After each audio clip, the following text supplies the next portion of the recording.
All right, it's the Security Weekly News wrap-up for the week of 24 April 2022. We got Owl Grease, Docker, Nimbuspwn. I don't know if it's Nimbuspwn or Nimbuspwn. Whatever. Edge, Emotet, NPM, all this and show wrap-ups on the Security Weekly News. This is Security Weekly. For security professionals, by security professionals. We interrupt our program to bring you this important message. It's the show that keeps you up to date on the latest security news twice a week. Your trusted source for accurate security information and expert analysis. It's time for Security Weekly News.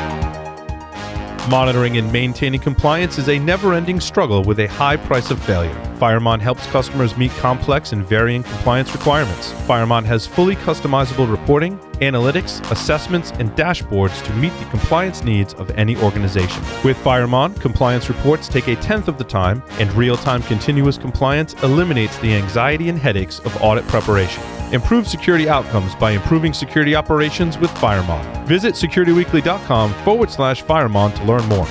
Cybercriminals are working overtime. Last year in the fourth quarter alone, phishing attacks disguised as COVID testing information increased by 521%. Barracuda has identified 13 types of email threats and how cybercriminals use them to steal money from your company or personal information from your employees and customers. Find out about the 13 email threat types and how Barracuda can provide complete email protection for your teams, your customers, and your reputation. Get your free ebook at securityweekly.com/Barracuda. That's securityweekly.com/Barracuda. All right, I'm Doug White, and this is Security Weekly News Wrap-Up Show, episode 208. How about that? On Application Security Weekly this week, number 194, John and Mike had Xinxi Wang on the show, and Xinxi is the managing general partner at Rain Capital. Dr. Wang was on to talk about how companies can set their developers up for security success, the importance of implementing micro-learnings, and what should CISO expectations be of developers, and what should developers expect from their CISOs. And also, how should corporate boards be aware of implications of developers' pervasive development in software security and how they could maybe work together someday? Interesting. It was an interesting segment. I mean, definitely check it out. It's all that stuff that you want to do, but people don't seem to do very well, so maybe it's worth watching. In the second segment, the AppSec News. On Business Security Weekly, number 260, Ben, Jason, and Matt had Jess Byrne on the show. Jess is the senior analyst at Forrester Research and was on to talk about Forrester's 8 security program recommendations for 2022, which were big bullets: how to resolve perennial problems, how to take on new issues as they arise, and so forth. So worth checking that one out, comparing up your security organization. And in the second segment, the business security news. On Enterprise Security Weekly 270, Adrian, Larry, and Tyler Shields had Rich Mogul, the Senior Vice President for Cloud Security at Firemon, on the show. Rich was on to talk about cloud security, which everybody's talking about now, and how with the complex landscape of products that you have today, it's definitely going to be hard to secure everything. And as you it bleeds over into the cloud. I mean, I like that term fog that they use. As your enterprise bleeds into the cloud, it's definitely going to be a little tricky, and as we've seen. They did talk about how to make sense out of all this and where you can maybe find some things that will actually help you to understand it, visualize it, and so forth. In the second segment, Andrew Hindle, the content chair at Identiverse and the chair of ID Pro at Identiverse, joined the show to talk about digital identity, so a big deal, and how digital identity is going to be the modern security architecture key. Some questions like, how do you enable privacy-preserving trusted services and so forth?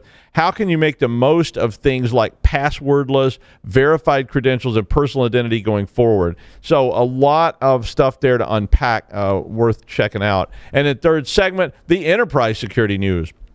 On Security Weekly News, number 207, Jason Wood was on to talk about the return of Emotet, and how Emotet has evolved down through the years, certainly. And I had another story about Emotet as well. On Paul's Security Weekly, number 738, Wednesday night, the show apparently did survive me hosting it. So it was not canceled and or banned on all continents or anything like that. So they did survive that. But Paul was back. They first up had Michael Aminoff, the founder and chief architect at Perception Point. Michael was on talking about cyber attack trends, email security, and the threat of cloud collaboration. So again, that same sort of context. They also talked about content-borne attacks. They also had some use cases on there that had like challenges and deployments that they were using in those use cases. So a pretty interesting thing to check out. In the second segment, Marcus Sachs, the Deputy Director for Research at the McCrary Institute for Cyber and Critical Infrastructure Security at Auburn University. In fact, I used to know you're one of the deans there, but I think he left. But at Auburn, Marcus was on talking about his cryptography collection, working for the U.S. Army and the U.S. government, and as well, they had some talk about antique typewriters and some things like that, and Japanese typewriters as well. If you've ever seen like a Chinese character, I've never seen a Japanese one, but I've seen Chinese character typewriters and things like that. They're pretty interesting things indeed. And in the third segment, the security news. Well, my threat of the week is going to be Docker. Now, don't get me wrong.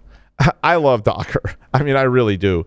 And I love the idea of containers because, you know, that really ends up being the delivery of that old object-oriented promise of being able to reproduce things, to be able to reuse things, persistence, encapsulation, and all that stuff. And, you know, the first time I really saw something that I felt like captured that what they were originally talking about back in the 80s about object-oriented really seemed like Docker. You know, the ability that you could spin up an instance of something that is ephemeral and then spin it down when you don't need it anymore. You know, the definition of ephemeral, essentially. But, I mean, the idea that you could have all these objects and that they could be reused at will and that they went away when you no longer needed them.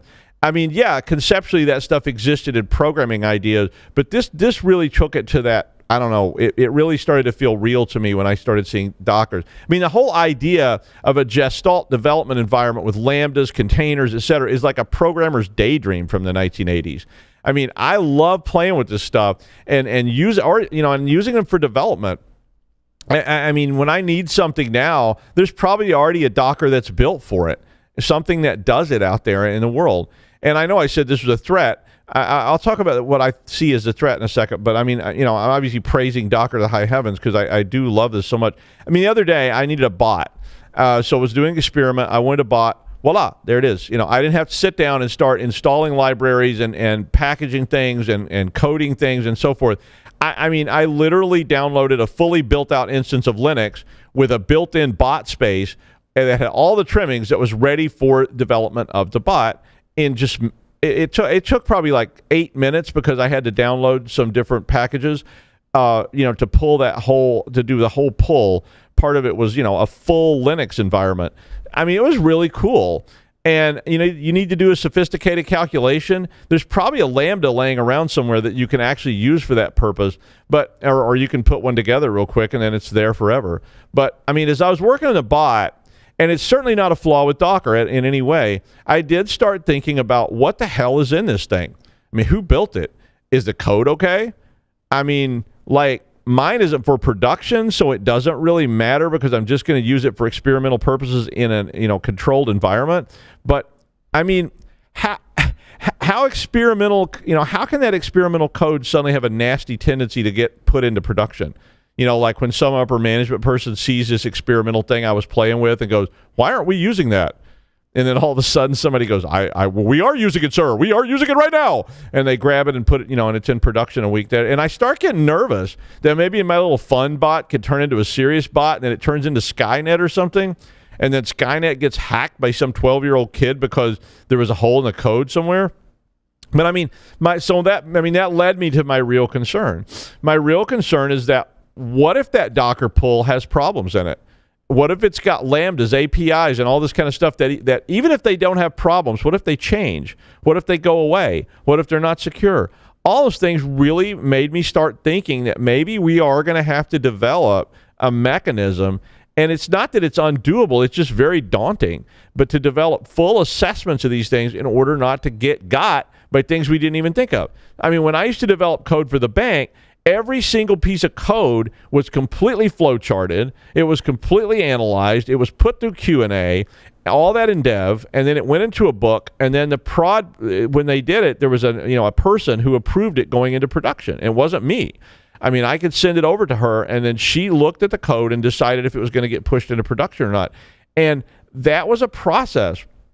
I mean, I spent all this time playing with self scripts with this bot, and I really didn't spend a whole lot of time thinking about what was in that Docker and that could it be compromised. Maybe it was compromised already because I just downloaded it. I saw a link to it. I was like, oh, this will work. And then, I don't know. I mean, and it could fail too, right? If there's something changes in the base packages or whatever and breaks it. I mean, all of us deal with that all the time. I mean, I don't even know what all the packages are in that thing because I didn't take the time to go sit down and go through it. I'm sure it's documented, but for all I know, and it's not exposed, this thing may be running the evil empire malware strike that's targeting the federal government or something, and I'm just like, yeah, I'll turn it on. Cool, let's play. But I mean, it did make me start to worry because, like I say, when I developed live code, I was very worried about deadlines and promise deliveries and so forth. And I was not as worried about good quality code and testing since I had to deliver this by this afternoon because, marketing promised that, and that drill. So Docker made this whole OO thing come alive to me, and it's really awesome. But I do think we need to start thinking about how do we build mechanisms that are going to be used for end-to-end testing on all these things, especially as it expands, again, bleeds over into this fog, and we want to be sure this stuff's not filled with dependent code and APIs that haven't been tested, and the next thing you know, you're living in the woods with no electricity eating a boiled squirrel. I mean, that's how you get there. So we do need to think about this. And this modern approach to this kind of development is proliferating every nook and cranny of all the application code that's being developed now. I mean, it's just, because why would you reinvent the wheel? I mean, if you're a programmer and you need a bot for a website, why do you need to redevelop the entire thing from scratch when there's a dozen pieces of this laying down in Dockers that can be spun up and spun down as they're needed?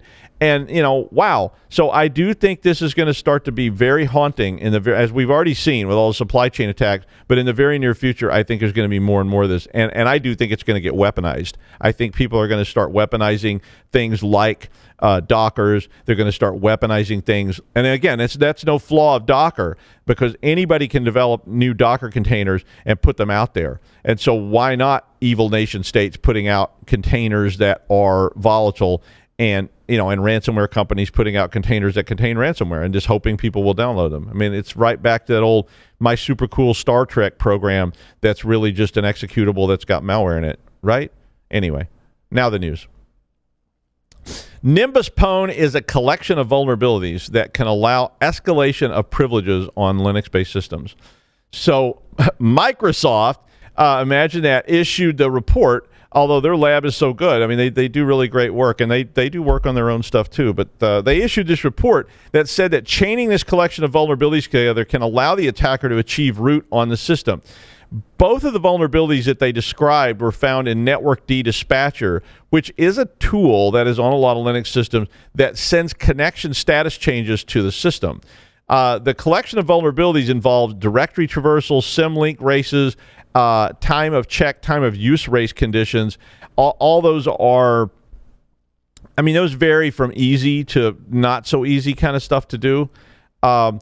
So it may not be that it's that easy to put this together, but anyway, Network D Dispatcher runs as root typically on most Linux systems, and if you can chain these three things together, essentially you can achieve root privilege for a specific signal that's sent running as root. It did seem a little esoteric, but you might want to take a look at it and look at all the details in the article, or the Microsoft report, which is also linked in the article, which has the proof of concept. So if you're interested in that kind of stuff, here's, they've got all the grim details there. Edge, it's not just a way to install Chrome anymore. Well, it kind of is, but this new article states that Microsoft is working, and apparently this is not out in like production yet, but Microsoft is working on a built-in VPN functionality in Edge, which will be called the Edge Secure Network. And the Edge Secure Network apparently is going to be powered by Cloudflare. The article says they're sort of saying this is not so great. I don't exactly agree with them, but they said this is not a full-fledged VPN service.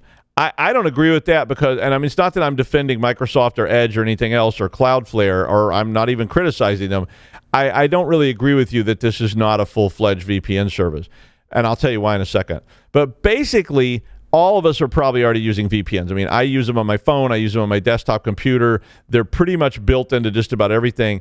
But apparently, the reason they don't like this is that they're making a VPN available to you that you won't see, that is seamless, and it doesn't have any maintenance or setups or anything like that. But what happens is, because you can't control the endpoint, they're calling it not a full-fledged VPN. I was like, really? It seems like it's still a VPN, even if you can't control where the endpoint is set. I mean, can you control the endpoint on lots of VPNs? Really? I mean, you can build them yourself, I guess, but I mean, you know, except for these anonymizer VPNs, and even those are VPNs. I mean, it's still a VPN. But anyway, the Edge VPN Alpha they were discussing encrypts your traffic. It routes all your DNS through 1.1.1.1, which is Cloudflare, but it doesn't let you set the endpoint. So, I mean, okay. So, I mean, I guess it's all about your purpose for this, right? It does encrypt all your stuff through your ISP and maybe through government monitoring if you're allowed to do that.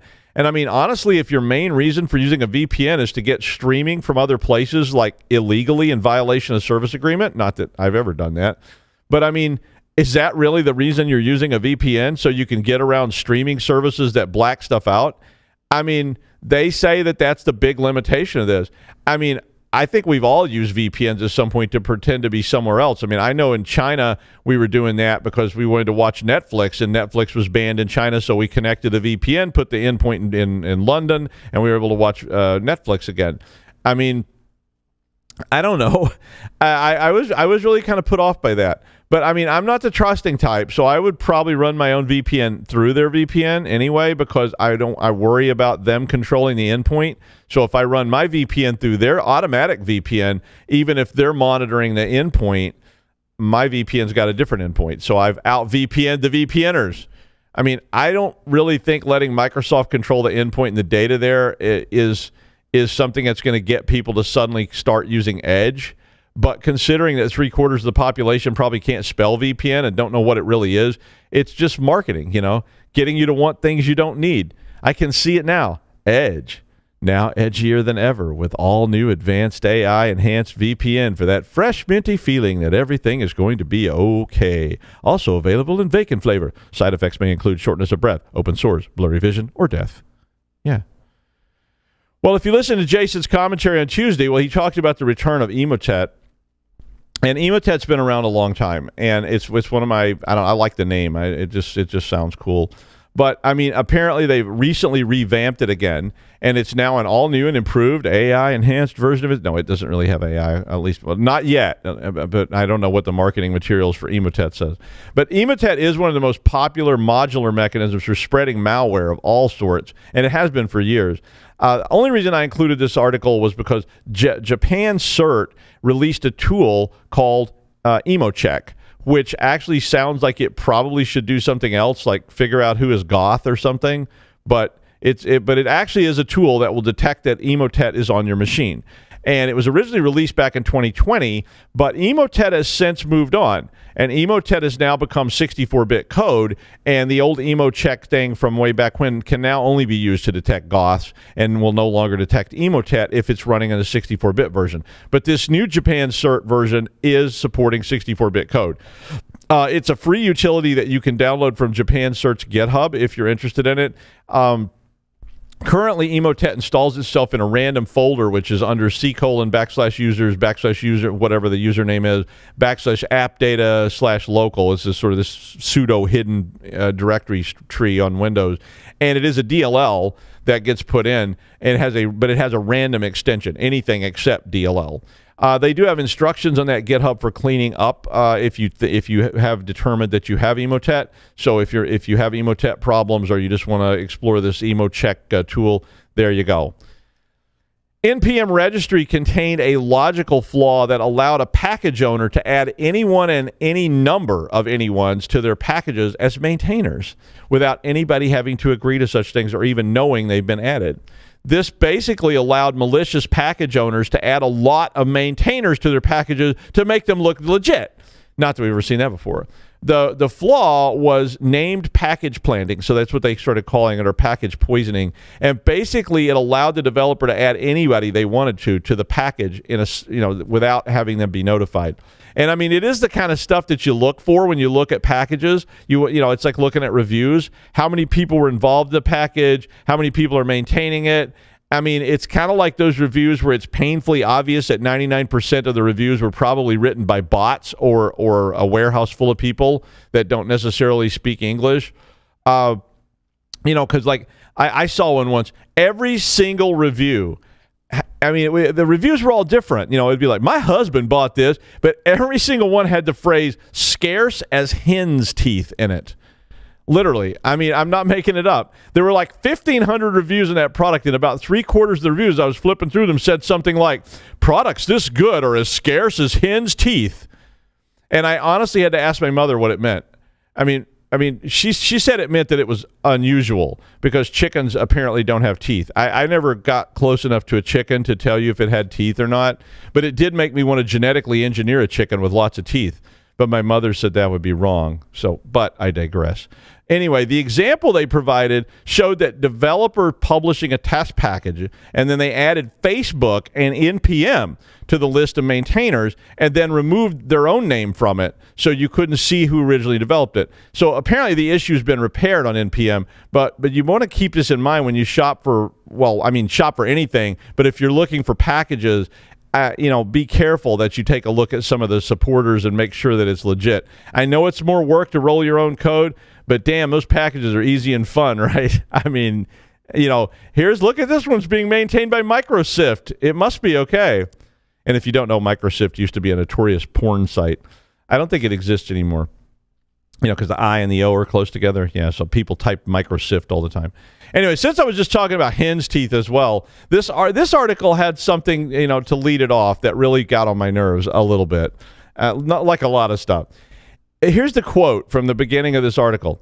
Even if you're not a native English speaker, you've probably heard the curious saying, it's a bit of a curate's egg. I'm going to let that land for a second. Now, I'm going to be honest with you. I have been around a bit, and I've been around a while, and I've spoken English all of my life. That was what I learned. And my mother used a lot of these kind of sayings, like slicker than owl grease. And my friend Lou, he screwed up all these things all the time, saying stuff like, it's colder than a bat's earlobe covered in owl grease. And you're like, what does that even mean, Lou? All those kind of things. But never have I ever in all my life heard anyone say, it's a bit of a curate's egg. I know what struth means, and I've watched more BBC than a lot of Americans, but I have never, ever heard anyone say this in England or the United States or in any other country where English was actually being spoken. But apparently, and I could be wrong here, I was shocked because they were like, most even non-native English speakers have heard this expression. Apparently, it's from a 19th century, yes, 19th century British cartoon called Punch. But according to the author, it's still a popular expression. The phrase means something that's kind of good and kind of bad. And there's actually a copy of the cartoon in the article. And he was referring to the 2022 ransomware report. Honestly, this author obviously went to better schools than I did, and then had to spend a page and a half of the article explaining the joke, which usually, and I'm well aware of this, means it's not that great of a joke. And so a page and a half into it, explaining this cartoon from 1895, we finally get to the Sophos ransomware survey for 2022, which was being described as like the curate's egg. In this report, 2/3 of the 5,500 participants worldwide said they had a ransomware infection in 2021, which was way up from 2019, where only a half of them said that. But the good news, the proverbial nice bits in the curate's egg, was that 1/3 of the victims managed to prevent any serious disaster, and 1/2 of those who were compromised did not pay up. So I guess the point of all that was that it was, basically good and bad news, so like the curate's egg in the cartoon. But the top tips from the story were, wait for these, ensure high-quality defenses at all points in your environment, proactively hunt for threats so you can stop adversaries before they can execute their attack, Harden your environment by searching for and closing down security gaps such as unpatched devices, unprotected computers, insecure remote access servers. Prepare for the worst. Make backups and practice restoring from them. So, a bland but good set of advice. What a skeezix, to quote a famous cartoon from another era. Or as my mother would have said, I think that writer was as tight as old Dick's hat band. Yeah, she actually said stuff like that. We still talk about that one. That actually means you were really, really drunk, is what that means, if you didn't know. Anyway, you can avoid Facebook, but you can't avoid Meta. When students apply for financial aid in the modern age, they go to a site to fill out a form called a FAFSA. So if you've gone to college and say the last 20 years, you probably filled out a FAFSA form, because even if you're going to pay for it in cash, you still fill out FAFSAs because they tell you to. And it's a standard federal form for financial aid in the United States, because unlike most of the rest of the world, we don't have free school. You have to pay for it. I know people have to pay for it in Europe too, but not the students. It's like, the tax dollars pay for it or something. But anyway, in an investigation by The Markup, a metapixel was found on the FAFSA website. Now, metapixels are used for targeting and tracking activity by placing a little tiny pixel marker on the page that can then be tracked. So basically, it allows the reverse tracking of data that's been hashed on the page back to the device that produced a hash. So essentially what they would be able to do is tell which device was looking for or filling out this FAFSA form, later. And they track this little metapixel thing. Apparently, the Markup contacted the U.S. Department of Ed and did not receive a reply, but the code suddenly disappeared from the page. Now, before you panic and move to a shack in the Great Woods and eat boiled squirrels, millions of sites have these, and they are typically used to track machines and then cause pop-up ads on those machines. So they can see that you went to this site, and they put up an ad that relates to that site. But it does mean that the government was allowing Meta to pop up or put this metapixel on their FAFSA site and track students who are applying for loans. I mean, Mark Zuckerberg commented, "Did I do that?" And Elon Musk said he would buy all the metapixels, all of them, and work them in the mines until they died.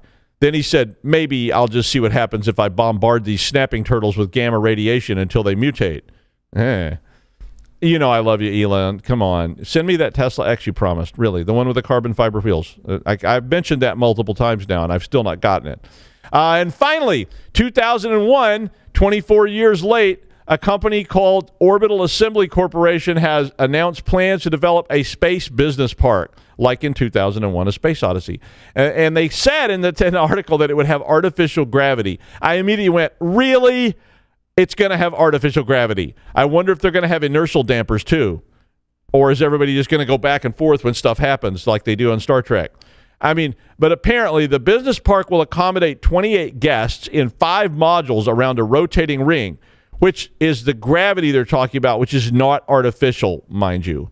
That's just gravity. You don't have to call it artificial gravity if it's actually just gravity. You rotate the ring, that's just gravity. Yeah, that's how gravity works. It's not artificial. If you got artificial gravity, I'd like to know about it. I'll invest.